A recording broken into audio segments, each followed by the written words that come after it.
Welcome back to the Marvel Movie Minute, a daily podcast in which we explore the films of the Marvel Cinematic Universe 1 minute at a time. In this, our 5th season, we are looking at Joe Johnston's 2011 film Captain America, The First Avenger. I'm Andy Nelson from the Next Reel Film Podcast. And I'm Pete Wright. Welcome to Zola's Kitchen.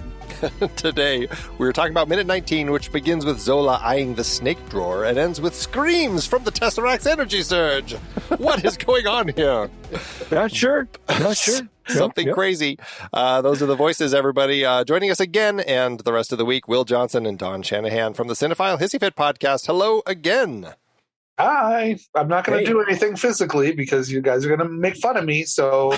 Face Hello. for radio. Oh, man. Yeah. Oh, dude, I have a face. I have a body for radio, a face for radio. You know, but we have bodies for OnlyFans accounts is what it is. Come on. Well, add that to the social. Oh, that's right. I got to add that to the socials. Put that on the socials. There it is. It's OnlyFans.com/hissyfit. Is that? I think that's taken. Well, it's no. Here's it's a hissy. Cinephile It's Hissy Fit. hissy feet. It's a feet only. Hissy feet. Untapped market for sure. Hissy Fit. Oh, yeah. I love it. Yeah. That's our niche. That joke might have been too funny for this show. I get that a lot. No. Okay. Yeah. I feel like we need to make a shirt for that. Pete, there's always room for another shirt, Pete. There's always room for another shirt. All right, we are back in Schmidt's office lab. This is where the mad science really gets going here. We have, Schmidt opens the drawer again. I think that this is proof, Pete. We were talking about this back when he first opened it. Is all of this diegetic, all this sound and everything that we're hearing? It has to be, because it happens again as soon as he opens it. The sounds, the blue, crazy like light in the air and everything. What is going on with this crazy Tesseract? And it's, again, as we all love, it is such a Pulp Fiction moment as well. Mm-hmm. Oh, yeah. It's a Pulp Fiction moment, but it's actually like rectified. Like he has somewhere in these books, right? The books with the pictures, there are some meticulous measurements, right? Somewhere there are meticulous measurements because everything in Zola's kitchen is precisely measured and machined to hold the Tesseract.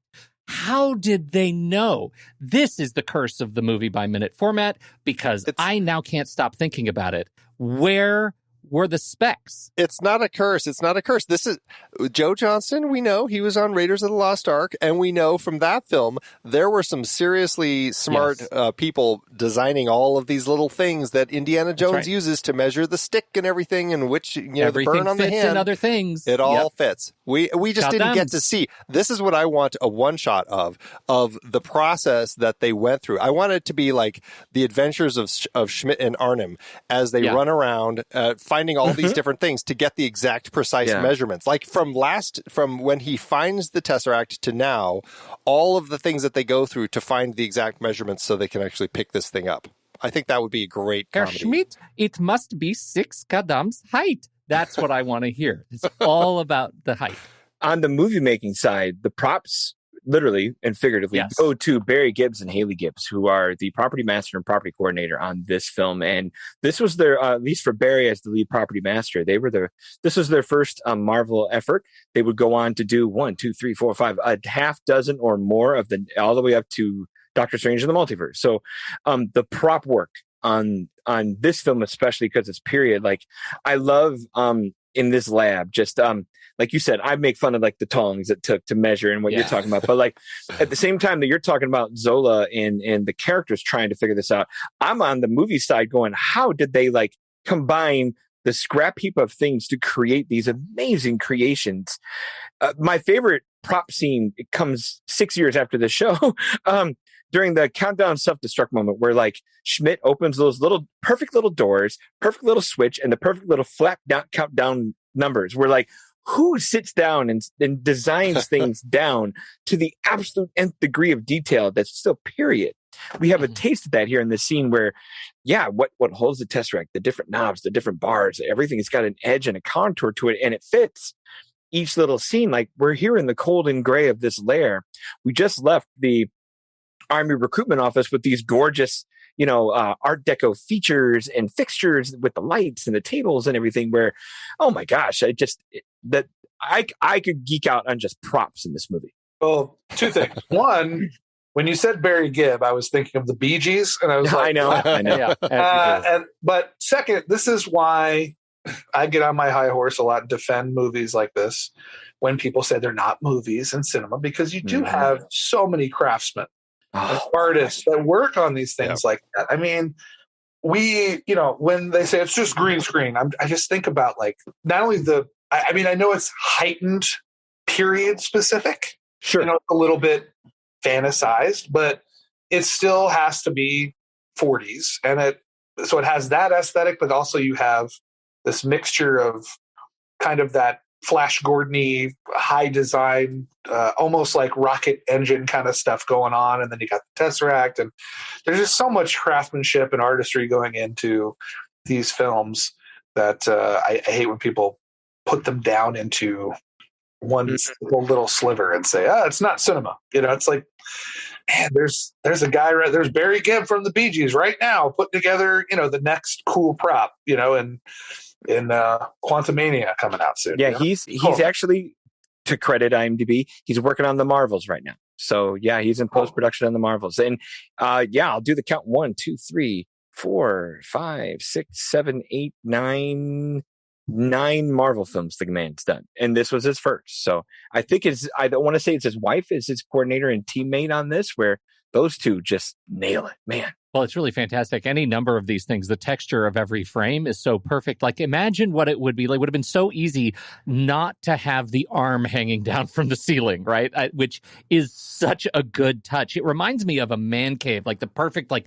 stereotype of a man cave where all these perfect things exist harnessed together by just rogue cables.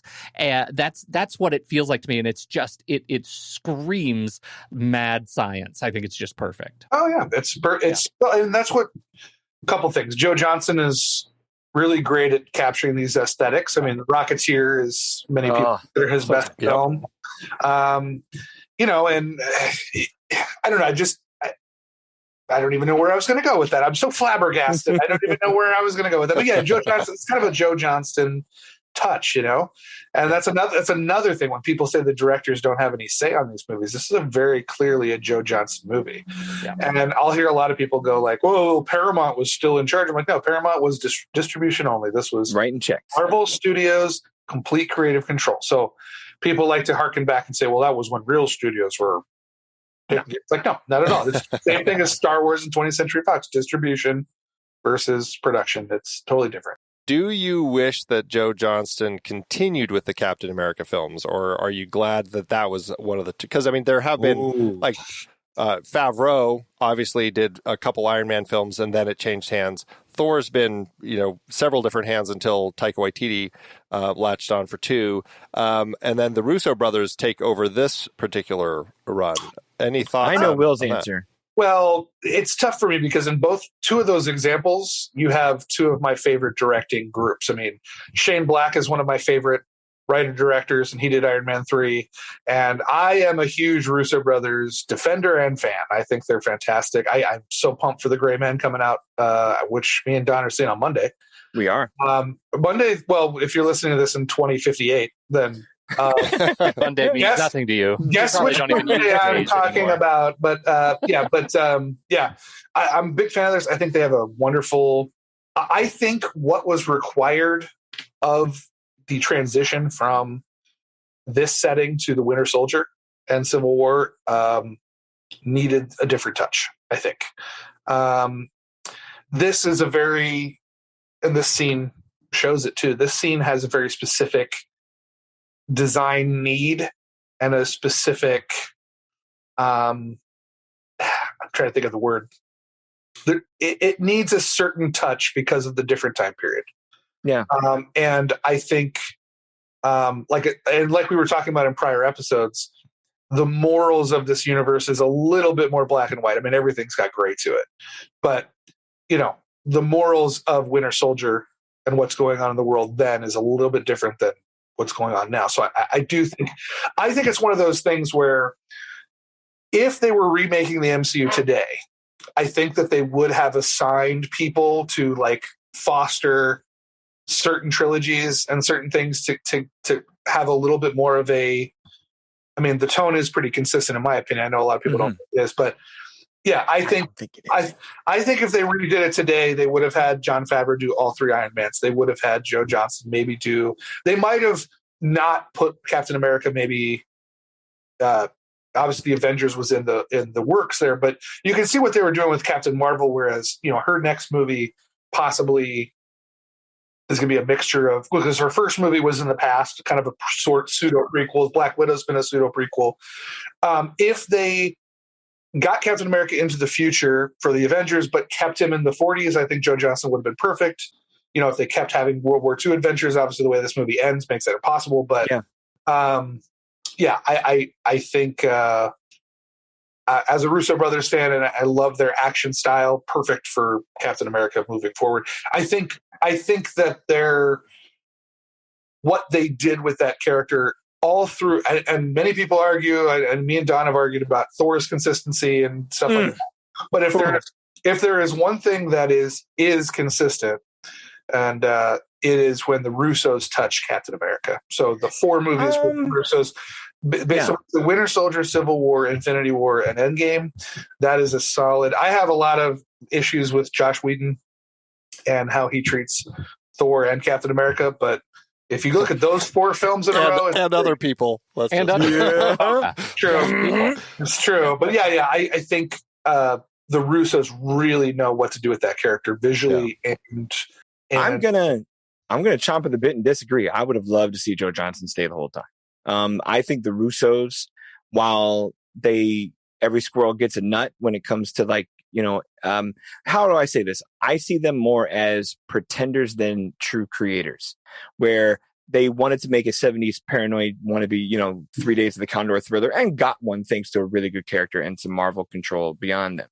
And then, they are well suited for the larger stuff with the Avengers movies. I'll tip my hat to the Russos on those. It takes a special team of people with a big vision for big things to pull those off. But for a Captain America movie, I would have loved to stay with these attentions to details and morals and old-fashionedness. I really would have, because I do feel like each following Captain America movie got more and more away from some of the genuine touch and feels and textures, right here down to the prop department that we're talking about, from this movie, where I put this movie above those for sure, where I would have loved to see Joe stay around. Now, I know Joe's a different filmmaker than the Russos. I know the Russos are more the yes men folks that get the assignment and get it done, where I think, I'm not saying Joe would have pushed back, but I think Joe, as an older guy, would have a shelf life for sure, where I don't know how long he would have made it with it.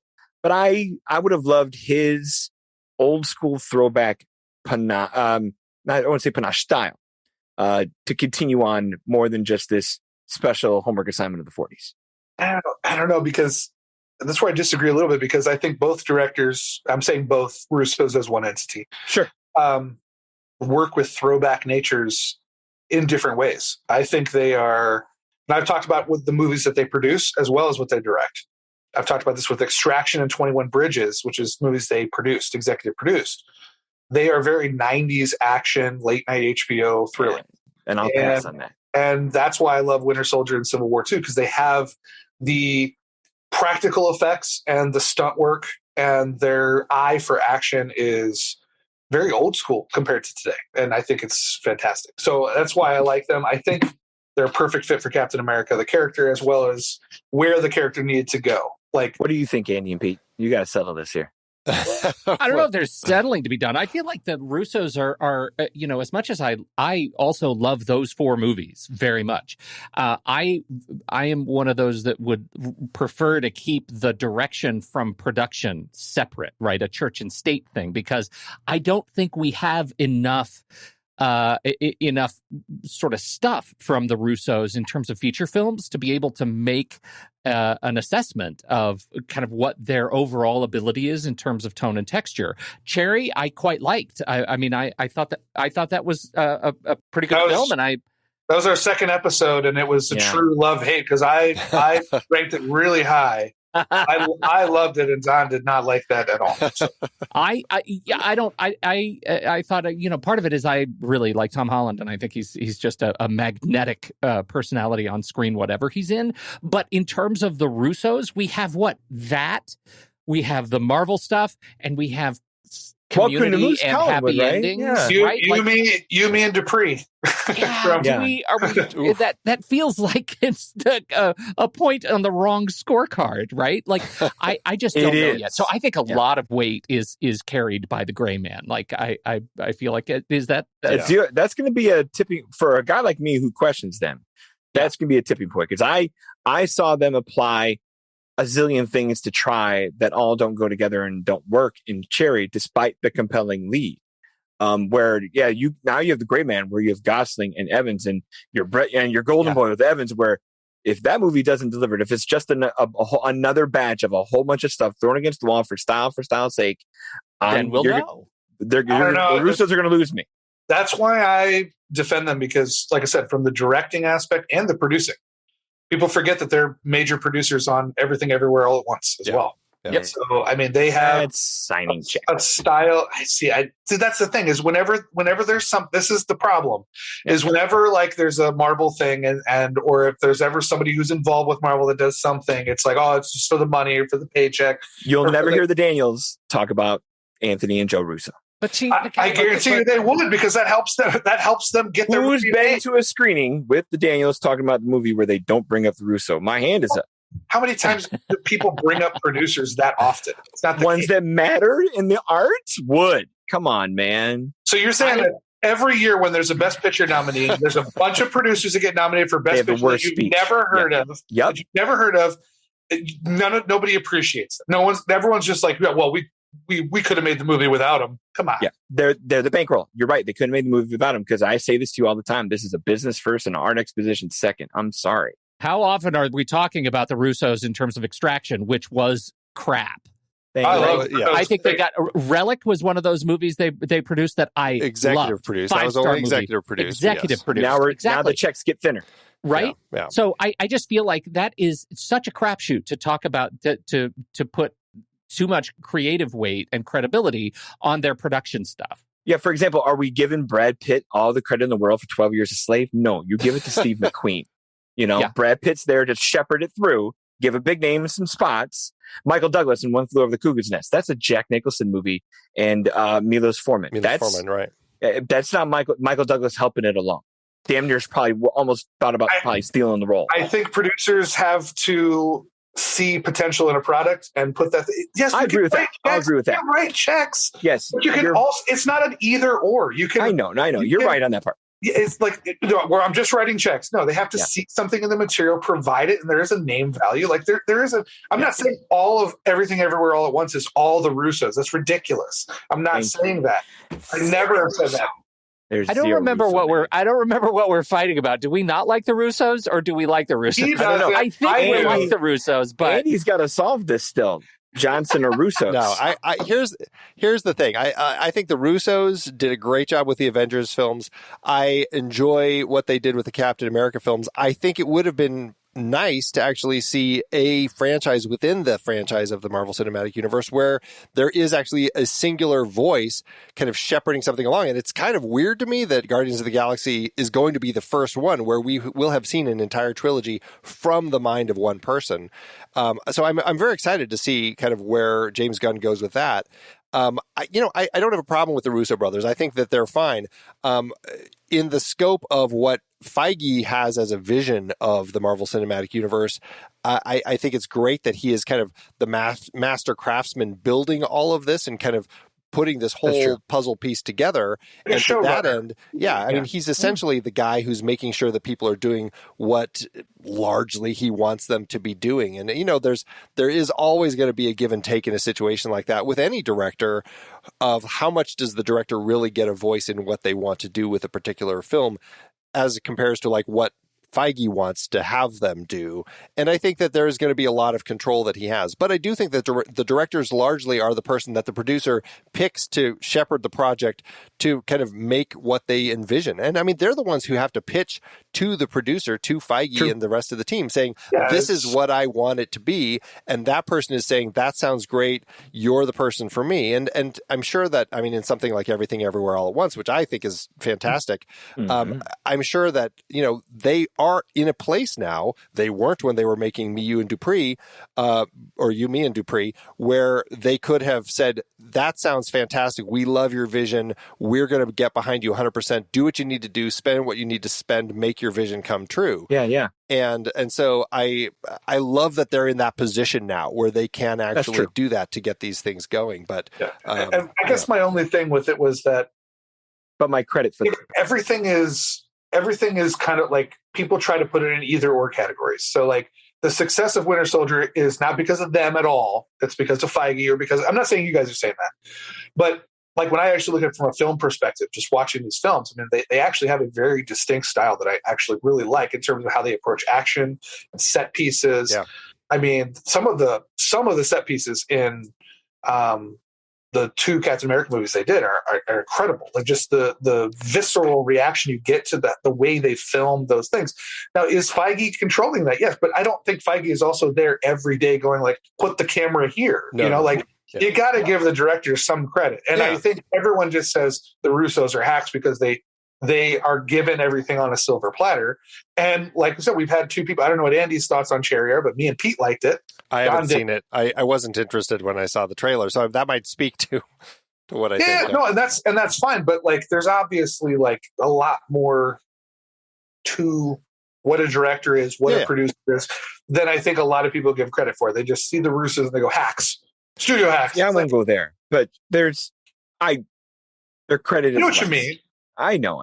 Yeah. I know what you. Yeah. I think that the Russos bring a lot to the table, and I mean we'll certainly talk about them a lot when we get to Winter Soldier and beyond. Really, I think that they do a lot, and I definitely agree. They bring a lot of visual style to the action scenes that I struggle to think that Joe Johnston would have been able to do. Like, I don't picture Joe Johnston. I think that he does, films with action. I mean, he certainly has done plenty of them. Sure. I don't think, as I think through them, I'm like, do any of them stand out as like cutting edge, doing something new? I don't know if I see that. I think he does it effectively and efficiently, and they all work. But I don't think, I don't think I would have had the same reaction to the action scenes in Winter Soldier or Civil War had Joe Johnston been behind them. Yeah, there is a certain finesse and sort of facility that the Russos have with scale of action that I don't think we've seen with Joe Johnston stuff. I agree. Feel much more intimate and personal, and so I think that is like, I'm definitely on Team Russos for those later movies because I think I'm a huge fan. Winter Soldier is one of my very favorite movies in the Marvel. CU, the Marvel CU. Nobody says that. That's weird. No. But I... Say it in a German accent. It sounds better. Go for it. Marvel CU? Marvel CU. Marvel CU. Marvel see you later. Anyhow. So, I'm on team movies. Friendship wins. And there you go. Yeah, sorry. Cat. See, this is what... I'm sorry, guys. We brought the Hissy Fit to you. Why you're here? I asked the question. It's an important thing because I mean, this Joe Johnston is bringing something very specific to this film, and it does always pique my curiosity. Like, what would have the later films been like had he done them? What would Thor: The Dark World look like if Kenneth Branagh had stayed on? Like, I'm always curious about these different things. I know I had to go there. I would love that. Like, talking about Thor. I love the guy. What can I say? But okay, so let's talk about just whittling it back down to this particular minute, though. This is the mad science moment. We've got Zola being kind of the cautious scientist and slowly cranking the experiment up from 20% to 40% to 60%, stabilizing at 70%.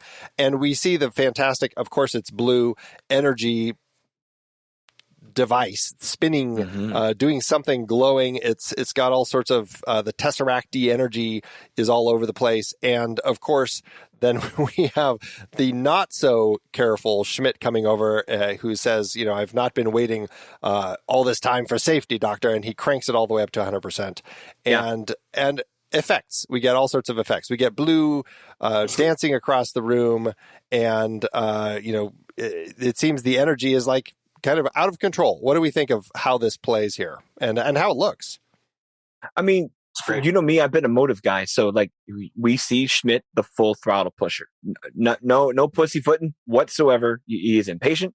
He's also very reverent of the myths, or he wouldn't be flooding himself with all the thoughts and ideas of need to make this happen. But yeah, he's a full throttle pusher of a guy. And I like that. I like that that's a villain that's just he's just gonna go.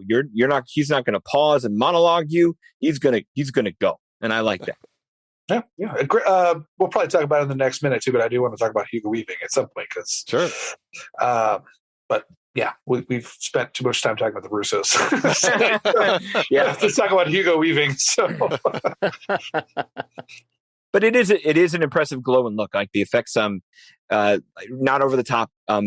Probably just the simplicity of how they light the cube itself is all you really need. But once it starts to dance around the room, obviously that's another layer that's beyond what's likely physically right there in the scene. But the blue.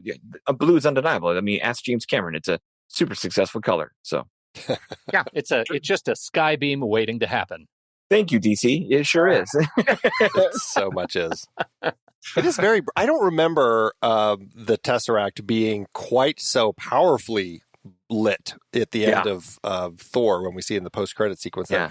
It is insane how bright that cube is when he takes it out of the box. I mean, it is literally like it's completely whited out. It is a solid glowing thing there. I love that. I love that it's like this thing of energy that is just, you can't, you're waiting to harness this crazy thing. I don't know. It's fun. I don't know the production history, and even though I'm the MCU show, I mean, sometimes these things run together in the phases, but have they talked about Infinity Stones yet at this point in the MCU? No. Okay. Except for the fact that we do see the Infinity Gauntlet very briefly in the background as we learn later, right. It's a fake, but in the background of Odin's treasure room. Now, the reason why I ask is do you think this was essentially supposed to be the cosmic cube? And Correct. they just realized, we can actually make this universe happen, so let's make Infinity Stones, because that's the image I always get in the comics is a Red Skull holding the cosmic cube, Mm-hmm. Yeah. And that might explain maybe why it's so bright here, and then they kind of tone it down a little bit later, because I mean, like 8 years later we got a cat eating it, so right. So it just kind of I wonder if maybe they had a narrative intention to drive it one way in the mythos and then changed it, because you're right. It's never been quite as powerful. I mean, it's powerful obviously, but it's never been quite as visually powerful. I mean, by Infinity War, I mean, Loki's just putting it out and it's just kind of a very, very light blue box, it's not even like glowing or anything. So I wonder, I'm just sort of noodling over production or over delivery of this thing too, that it looks so vibrant. I wonder how our experiences are different depending on how we're watching it, right? I've got a 4K HDR, Dolby Vision screen, and I'm watching the Dolby Vision version of this thing, and the contrast and the blacks and the light brights are incredible. And I don't have a sense memory of what the theatrical was like, how I first saw this, but now I vastly prefer watching it on my screen because it's just gorgeous. I always tell people when I talk about this movie that this one and Winter Soldier, I think, just gets better and better. Yeah. As time goes on. Like I was before I was known as the Marvel shill, I was a little, I'm not going to say superheroed out, but I was getting tired. I was getting tired of because I was always there for everything at midnight. I was there for Fantastic Four and all the X-Men's that suck and the ones that are good. And like, I was there for Marvel, and I was getting played, like I didn't see the creative vision ever. So I remember the first time I saw this movie in the theater, I was like, that's pretty good, but I kind of didn't see through the layers of it. I thought it's another origin story. And it took me like a couple other viewings like later. Yeah. And I was like, oh, wow, this is actually really good. And now like every time I watch it, I get something new out of it and it gets better and better. Yeah. Like I just showed it to my dad, who's very anti-Marvel. And he was he was like, I didn't even yawn once. And I'm like, he was like really into it. Is that his sign of a good movie? Yeah. He like, if he's my wife's as well. Yeah. If he's not bored, I mean, he was really into it. He's like, oh, like he was getting into it. And when I went through an MCU marathon with my daughter, who's now 13, but we probably did it when she was about 11. I mean, she loved this one. Like it just gets better and better. And Winter Soldier does too. And it's just, I'm a favorite and best guy. This is my number one favorite. It might not be the clinical best. That might be Winter Soldier, but this is my number one favorite MCU film. I have those two. It's really tough for me because I have a favorite best too, because Ant-Man's my guy. So like when it comes to movie. When it comes to comfort food, Ant-Man is my guy. I mean, I have Ant-Man tattooed on my leg, for God's sake. So, that's awesome. But is he looking up? Yeah, no kidding. I'll send you guys a picture. I wasn't expecting. Pete already has it in his camera roll of 13,000. Yeah, okay. I know. I was going to say that's our private collection, but I would put. I don't know where I would rank these overall, but I would put this one and Winter Soldier like neck and neck in terms of the quality of like entertainment. It's definitely up there. It is a good one.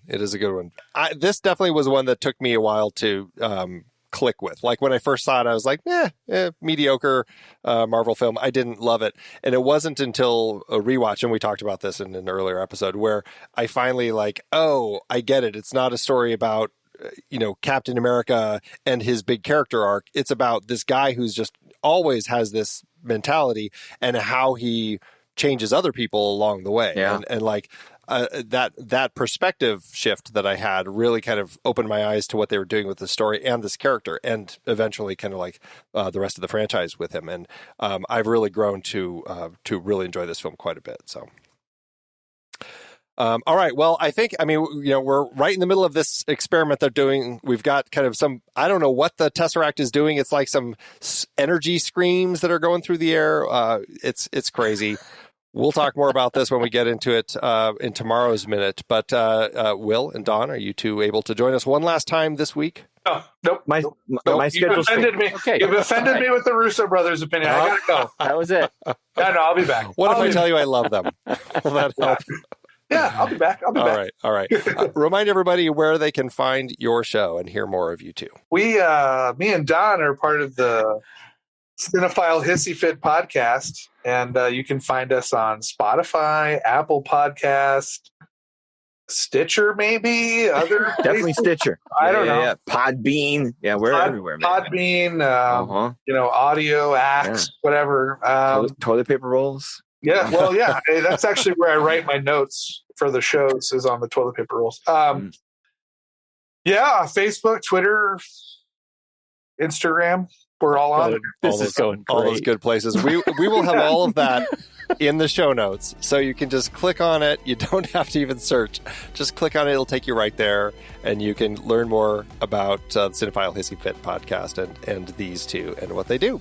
That's it for today's Minute. Pete, thanks as always. Oh, thank you, Andy. And tune in tomorrow for one of Will's legendary pitch sessions. Until next time, true believers.